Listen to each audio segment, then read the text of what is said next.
So if everybody is okay with paying their fair share, then why do we have tax deductions? Well, I don't know actually why we have tax deductions because no other country does that. But I'm glad we do because there are ways of reducing our taxes. But really, the best thing about saving for retirement is creating strategies that actually allow you to not have to pay taxes during retirement. So you want to pay the tax now so that you don't have to worry about the tax rates later.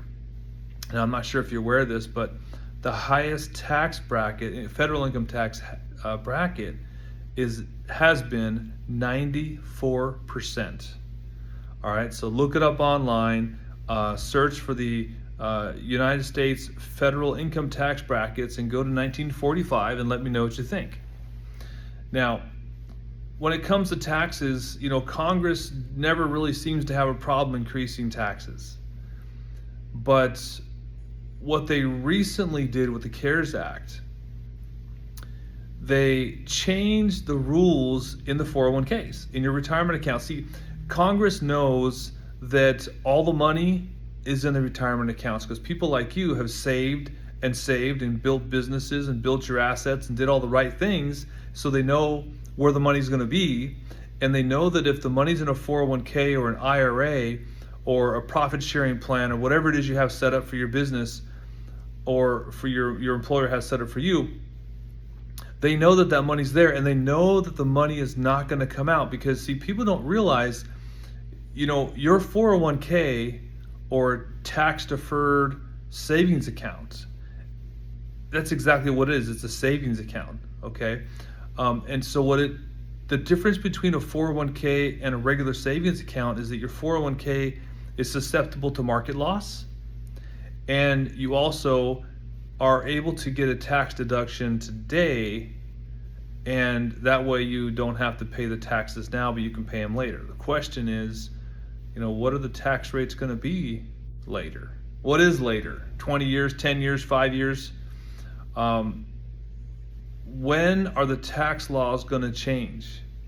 See, we don't know that until Congress creates a law like the CARES Act, right? And once they do that, there's really nothing you can do.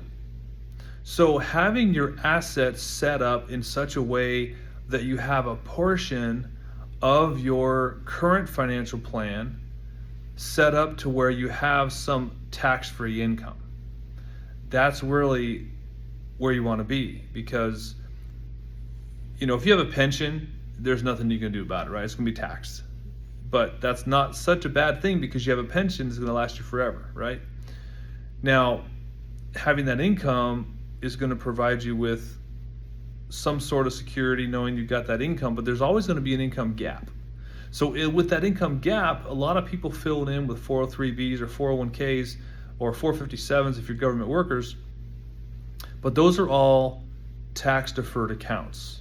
And if you're concerned about paying too many taxes, which everyone I talk to has always told me, I don't want to pay more taxes than I need to, right? Even the ones that say, I want to pay my fair share, they still want tax deductions. So when it comes to saving your money now, do you want to pay the tax now or you want to pay the tax later? Because I'm not sure if you're aware of this, but the taxes right now are the lowest we've had in 30 years. And they're set to go up January 1 of 2026 if Congress doesn't act. Right now, I don't know, they may or may not, but you know how Congress has been, they have a hard time making decisions anyway. So I wouldn't hold my breath. But my point is that right now our taxes are low. So if you're using a vehicle that is allowing you to reduce taxes now when they're low, but it's going to cost you money in taxes later. If you don't know what the tax rate's going to be later, why would you want to pay the tax then? Not only is the tax an unknown concept now, right? We don't know what it's going to be, but your nest egg, your retirement assets are going to be higher because in theory, they're growing. Not only are you going to pay an unknown tax bill later, but you're going to pay it on a higher amount. So would you rather pay all the taxes now and get it over with and let your money grow and grow so that by the time you're ready to take the money out and live off it, it doesn't matter. The taxes don't matter.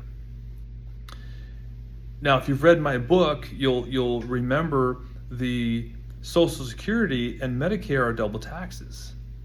Well, if your provisional income, which is basically any income that comes in that's taxable, if your provisional income is too high, then your Social Security is taxed differently, and you could end up having to pay a Medicare penalty.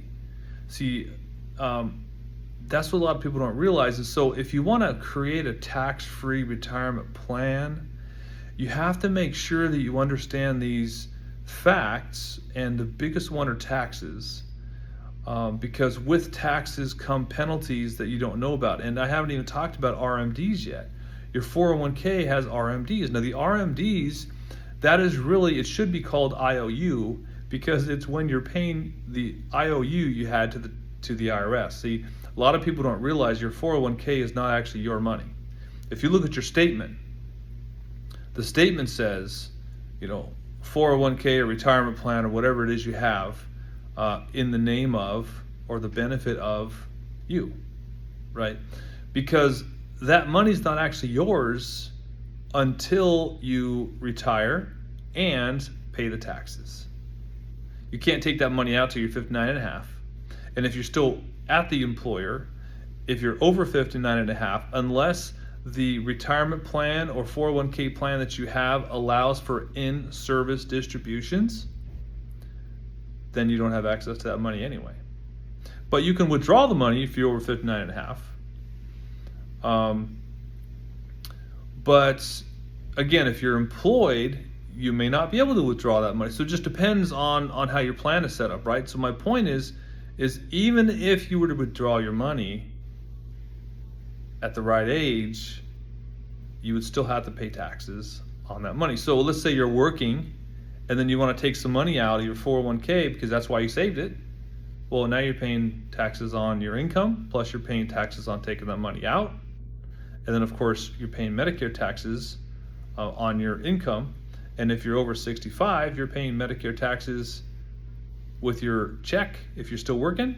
And when you sign up for Medicare, that's another tax. You're actually paying both those taxes at the same time. So there's a lot of things about taxes that people don't realize. And so what you do is if you have somebody like me to help you understand and navigate these processes to help you make sure that, if you want to create a tax-free retirement plan, now's the time to figure out if that's even possible, right? Because sometimes, if your 401k is too big, then creating tax-free, it may not be an option for you. Or it may take a little time for you to become or get to a point where it is actually tax-free, right? So there's things that we can do potentially if you qualify, and really if you want to address the tax issue now, or if you just want to wait and see what happens later. If that's the case, then I guess we can just go ahead and see how that goes. But I just wanted to talk a little bit about taxes. I hope this was helpful, piques your interest a little bit, and if it does, respond back to my email, and let's get on the calendar and let's have a little phone conversation.